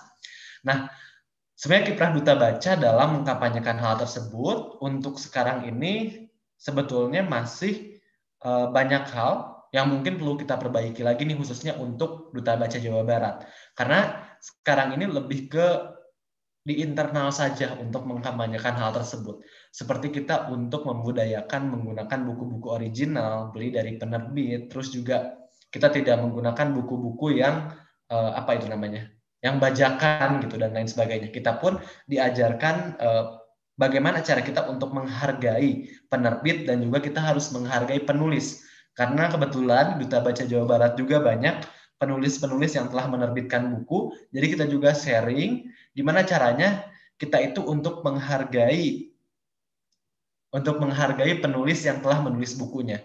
Oleh karena itu, kita harus membeli buku yang original untuk menghargai. Padahal memang sudah jelas tertera bahkan di awal-awal, biasanya di halaman pertama buku itu sudah sangat jelas ya bahwa ada hak cipta dan barang siapa yang mengcopy buku ini akan ada denda. Kalau nggak salah dendanya bahkan sangat mahal, mencapai 1 miliar atau 10 juta gitu. Saya lupa. Ini mungkin teman-teman bisa klarifikasi ya. Tapi memang orang yang mengcopy buku, orang yang memperbanyak buku tapi tanpa seizin penerbit, ini akan ada dendanya, bahkan mungkin bisa hukuman penjara. Jadi seperti itu teman-teman. Dan itu awal-awal sekarang, karena saya pun baru menjabat di tahun 2020, ini baru dikampanyekan di internal Duta Baca Jawa Barat saja. Jadi memang, atau kadang kayak Duta Baca Jawa Barat membuat suatu kegiatan, itu dikampanyekan saat kegiatan tersebut. Jadi mungkin ini juga menjadi bahan evaluasi dan saran untuk saya Duta Baca Jawa Barat untuk mengkampanyekan hal tersebut melalui media sosial, karena memang media sosial ini menjadi suatu hal yang memang bisa menjangkau berbagai macam pihak. Jadi insya Allah Kang, sarannya nanti mungkin kita bisa jauh sebarluaskan kembali terkait dengan penggunaan buku original agar tidak semakin banyak orang-orang yang menggunakan buku yang nggak ori gitu, ataupun yang pembajakan buku. Jadi kita harus lebih mengkampanyekan lagi agar apa yang telah kita rencanakan, kita pun harus menghargai penulis dan penerbit. Jadi insya Allah itu menjadi saran untuk kita lebih sebarluaskan lagi, lebih masifkan lagi. Karena mungkin sebelum-sebelumnya kita lebih fokus untuk memasifkan literasi pada pemuda sih sebetulnya Kang. Jadi gerakan-gerakan Duta Baca Jawa Barat ini kebetulan beberapa bulan kebelakang kita lebih fokus untuk mengkampanyekan literasi kepemudaan, bagaimana cara kita menumbuhkan literasi di pemuda. Tapi ini juga menjadi suatu hal yang penting nih Kang. Terima kasih banyak sarannya. Nah, lalu yang selanjutnya yang kedua, ini terkait dengan manajemen waktu. Betul sekali Kang. Saya pun menyadari bahwa hampir setiap buku yang saya baca, video-video self development yang saya lihat itu selalu berkenaan dengan bahwa cara memanajemen waktu adalah kita harus to-do list, kita harus ini, kita harus itu. Tapi ada satu hal yang menurut saya pribadi ini menjadi kunci dalam menanggapi hal tersebut. Terlepas bagaimanapun caranya, seperti tadi, kita harus melis pekerjaan, terus juga kita harus membagi menjadi prioritas, penting, sangat mendesak, lalu yang selanjutnya lagi, ini rata-rata sama. Nah, dari hal tersebut saya rasa masih ada yang cocok nih untuk diterapkan oleh generasi kita saat ini, yaitu menentukan tujuan terlebih dahulu. Jadi dengan kita menentukan tujuan, dan kita udah tahu nih tujuan hidup kita apa, kita membuat life plan-nya kayak 5 tahun ke depan kita akan menjalankan aktivitas apa, terus juga 10 tahun ke depan kita akan ngapain, apa yang akan dicapai dari tujuan jangka panjang, jangka pendek, jangka menengah. Nah, kita jadi lebih memiliki tujuan tersebut. Jadi tujuan ini yang akan menjadi apa namanya ya? Yang akan menjadi pedoman, yang akan menjadi panduan untuk kita menyelenggarakan atau melakukan aktivitas-aktivitas selanjutnya. Terlepas apapun nih, kayak metodenya seperti tadi, menurut saya pribadi tidak ada metode yang lebih tepat selain kita mempraktikkan dalam kehidupan sehari-hari. Kadang nih teman-teman, ada orang yang tidak perlu melakukan to-do list, tidak perlu melakukan tadi skala prioritas, tapi dia mengalir gitu aja udah menjalankan hal tersebut. Kayak meskipun dia nggak to-do list, tapi dia udah terbiasa, dia sudah memiliki kebiasaan, jam 7 harus ngapain, jam 8 harus ngapain, jam 9 harus ngapain, jadi kayak mereka udah punya jadwal-jadwal khusus. Dan untuk sekarang ini, apalagi sekarang work from home, biasanya WFH ini penyelenggaraan aktivitas semuanya serba daring ya, banyak sekali aktivitas yang diselenggarakan secara daring. Dan biasanya banyak sekali waktu-waktu senggang yang kita dapatkan, waktu luang kita untuk bermain game, menyempatkan waktu luang kita untuk rebahan, itu it's okay, nggak apa-apa. Tapi kita pun harus memfokuskan pada aktivitas yang harus dijalankan untuk mencapai tujuan. Jadi inti dari manajemen waktu adalah sebetulnya bagaimana cara kita mengefisiensikan waktu untuk mencapai tujuan. Jadi tujuan hidup besar kita ini apa sih? Kalau misalkan saya contohkan, saya ini tujuannya misalkan nih di minggu ini, bukan di minggu ini, di semester ini, saya ini pengen memiliki IPK 4. Otomatis saya memiliki tujuan besar IPK 4 di semester ini. Dan untuk mencapai IPK 4 tersebut di semester ini, IP 4 yang saya IP 4 di semester ini, saya harus menjalankan aktivitas A, B, C, D, dan E. Misalkan dalam satu hari, saya harus mereview satu mata kuliah atau satu mata pelajaran. Jadi dengan kita mengetahui hal tersebut, justru kita akan memfokuskan kan diri kita, misalkan satu hari saya harus membaca buku A, satu hari lagi saya harus membaca buku A halaman berapa, lalu yang selanjutnya lagi harus membaca buku halaman berapa. Jadi kita lebih tahu nih hal yang harus dijalankan untuk mencapai tujuan hidup kita. Jadi inti penting dari manajemen waktu adalah bagaimana cara kita nge-create tujuan hidup kita agar apa-apa yang kita lakukan setiap harinya ini memiliki suatu tameng, memiliki suatu panduan yang jelas arahnya mau ke arah yang mana. Karena kalau kita nggak punya arah mau mengarah ke arah yang mana, kita juga akan bingung nih dalam melakukan aktivitas-aktivitas kita. Seperti itu Kang, mungkin kalau tanggapan dari saya terkait dengan yang pertama tadi buku-buku yang ilegal dan juga mungkin ada yang menyebarluaskan buku-buku ilegal tersebut. Jadi memang di Duta Baca Jawa Barat sendiri belum mengkampanyekan secara masif, tapi ini akan menjadi bahan evaluasian agar kami selalu memasifkan dan mengkampanyekan terkait dengan buku-buku yang ilegal, buku-buku yang legal yang harus digunakan dan juga tidak boleh untuk mengcopy atau bahkan memperbanyak secara ilegal buku-buku yang ditulis oleh penulis. Lalu yang kedua, ini terkait dengan manajemen waktu, bahwa ada kunci dari manajemen waktu tersendiri adalah tujuan hidup kita. Jadi penting sekali sebelum kita memanajemen waktu kita, pastikan kita sudah membuat life plan yang jelas, apa sih tujuan hidup kita selama kita hidup di dunia ini. Itu paling Kang. Terima kasih banyak atas pertanyaannya, semoga menjawab. Mungkin ada tanggapan terlebih dahulu dari Kang Imam? Sudah cukup. Setidaknya kalau misalkan saya daring itu bisa berbagi gitu loh, bisa ngobrol gitu loh. Kalau buku kan monoton gitu loh, saya baca dan saya tidak bisa tanggapi buku tersebut gitu loh. Dan buku tersebut tidak bisa menjawab balik saya gitu kan. Kalau misalkan berdasarkan narasumber kan bisa ngejawab balik gitu loh. Terima kasih atas sharing session-nya. Iya, baik. Terima kasih banyak juga Kang Imam atas pertanyaan yang sangat luar biasa. Mungkin kita cukupkan ya teman-teman untuk pertanyaan, berhubung waktu juga kalau di saya, waktu Indonesia bagian Barat sudah menunjukkan pukul 20.45 WIB. Jadi memang besar harapannya, ini sebentar ya teman-teman, saya harus meng-admit terlebih dahulu. Teman-teman saya yang baru bergabung, mungkin tadi ada yang keluar masuk. Nah, untuk selanjutnya, sebelum saya bagikan form evaluasi yang akan saya kirimkan di kolom chat dan juga kolom komentar YouTube, saya akan meminta foto bersama terlebih dahulu dengan teman-teman. Silakan untuk dinyalakan kameranya, boleh disiapkan senyum terbaiknya untuk kita berfoto bersama. Jangan lupa jangan leave dulu, karena nanti saya akan bagikan form evaluasi. Karena form evaluasi ini akan menjadi panduan, akan kami lihat datanya akan kami gunakan untuk membuat sertifikat. Jadi teman-teman silahkan gunakan dan isi form evaluasi tersebut sebaik mungkin. Boleh mungkin teman-teman dinyalakan videonya, di kameranya dinyalakan agar sesi dokumentasi bisa berjalan dengan lancar. Ini ada 12 slide, jadi karena biasanya dari setiap device itu beda-beda, ada yang di slide 1, ada yang di slide 2, jadi teman-teman disiapkan untuk selalu senyum ya ketika saya akan memotretnya. Oke, saya mulai dari slide pertama terlebih dahulu. Sebentar ya, teman-teman. Oke, saya mulai dari slide pertama. 1, 2, 3. Sebentar, saya simpan terlebih dahulu. Lalu lanjut ke slide kedua. 1, 2. Sebentar teman-teman. Ini ada, aduh. Ya, lanjut ke slide kedua. 1, 2, 3. Oke. Tenang dulu karena masih banyak nih, ada 12 slide. Teman-teman mohon untuk bersabar ya. Slide ketiga. 1, 2, 3.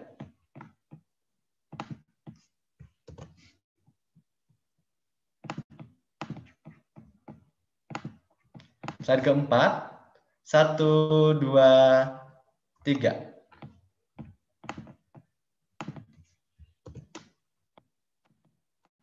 Slide kelima, 1, 2, 3.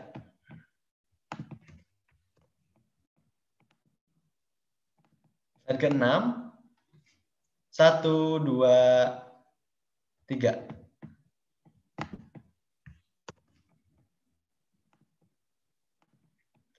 Slide ketujuh, 1, 2, 3.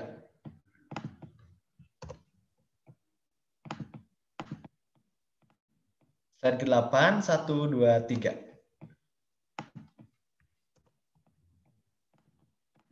Slide ke-9, 1, 2, 3.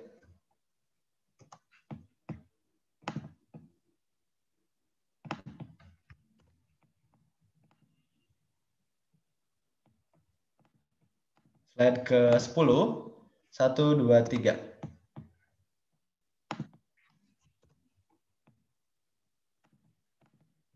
Slide ke-11, 1, 2, 3. Dan terakhir, slide ke-12, 1, 2, 3.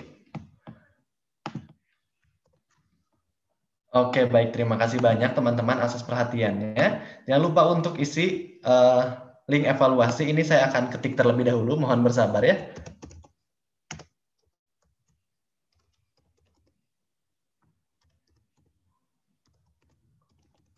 Jadi teman-teman boleh untuk... Sebentar, ini saya salah.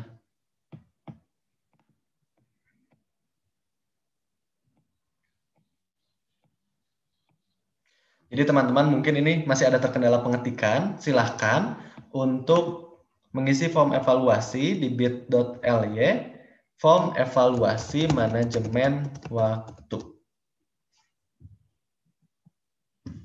Itu saya kirimkan di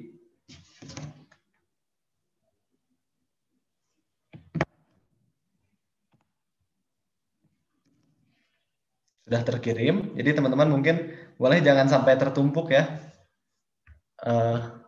pesannya. Nah, karena link evaluasi sudah dibagikan,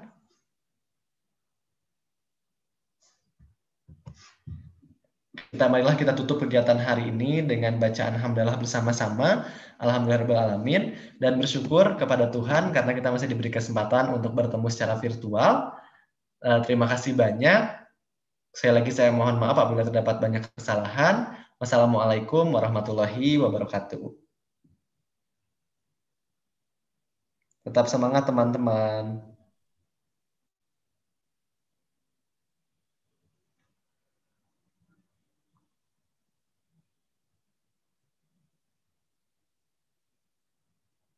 Nah, untuk yang di YouTube juga sudah saya pin ya, untuk form evaluasinya. Jadi silahkan teman-teman diisi form evaluasinya, bisa kan ya? Nah, ini teman-teman diwajibkan untuk mengisi ya, karena ini akan menjadi data bagi kami dalam memberikan sertifikat. Jadi untuk teman-teman yang tidak mengisi form evaluasinya, mohon maaf sekali kalau misalkan nanti tidak mendapatkan e-sertifikat, karena memang kami mengambil datanya dari form evaluasi. Untuk di YouTube juga sudah dibagikan ya, silahkan dilihat. Untuk pesan yang disematkan di atas, dan untuk yang di Zoom meeting, ini sudah juga dikirim di chat. Nah, saya akhiri pertemuan hari ini. Silakan untuk teman-teman yang sudah mengisi form evaluasi untuk meninggalkan ruangan Zoom karena kegiatan telah selesai. Selamat beristirahat, sampai jumpa di seminar selanjutnya. Jangan lupa untuk pantengin terus Instagram @penggerakbangsa karena di sana kami insya Allah akan selalu menyajikan seminar-seminar daring yang akan bermanfaat untuk meningkatkan soft skill kita. Foto-fotonya insya Allah nanti segera dikirimkan ya di grup Telegram.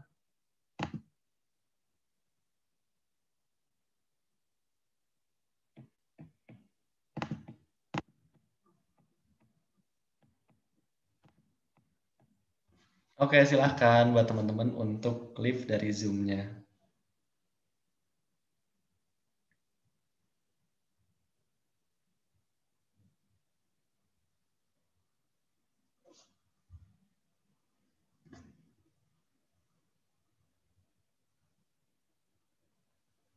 Sebentar ya untuk teman-teman yang di YouTube.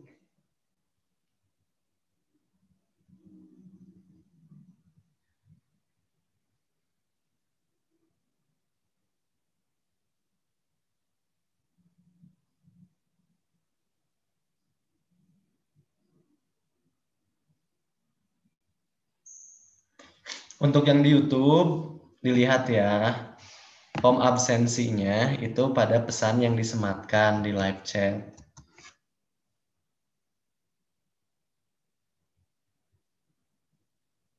Dan bisa dibuka. Kalau misalkan kesulitan untuk mengkliknya secara langsung di YouTube, itu teman-teman bisa untuk mengirimkannya atau menulis ulang. Jadi https://bit.ly/form evaluasi manajemen waktu. F-nya gede, E-nya gede, F-nya kapital, E-nya kapital, M-nya kapital, W-nya kapital. Untuk waktu pengisian form evaluasi dibatasi, jadi hanya sampai pukul 9.30 saja, 9.30 malam. Jadi memang ini terbatas ya teman-teman. Mungkin untuk teman-teman yang terkendala,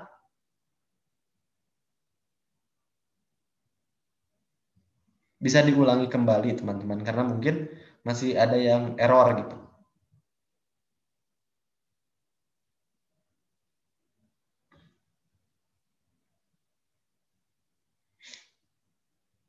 Nah, silakan untuk teman-teman yang di Zoom boleh, kalau misalkan mau leave di grup.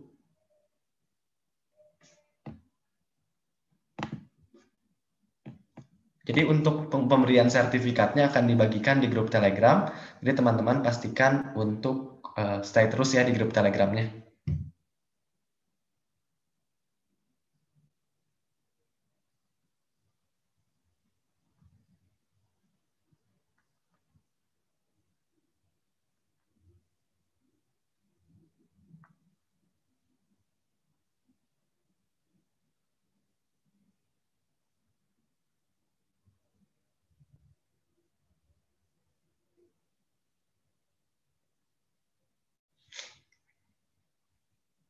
Dan untuk teman-teman juga, mari ramaikan kegiatan seminar pada hari ini dengan membuat snapgram dan tag @penggerakbangsa dan @rohman_002. Jadi nanti insya Allah untuk yang captionnya terbaik akan di-repost oleh panitia untuk dikirim, untuk di-repost ulang gitu. Jadi nanti akan muncul di snapgram Penggerak Bangsa. Ini untuk template-nya akan di-share di grup ya teman-teman.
Ya, terima kasih semuanya. Silahkan live ya.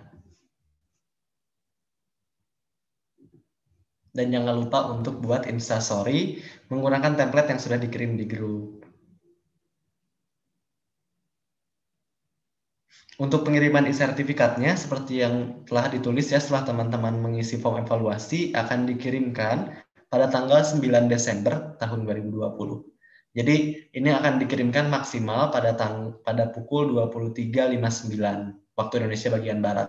Jadi silahkan tunggu, kalau sudah lewat, belum dikirim-kirim juga, baru silahkan tanyakan kepada saya. Oke, teman-teman mungkin itu aja. Terima kasih banyak atas perhatiannya. Saya akan akhiri Zoom pada hari ini.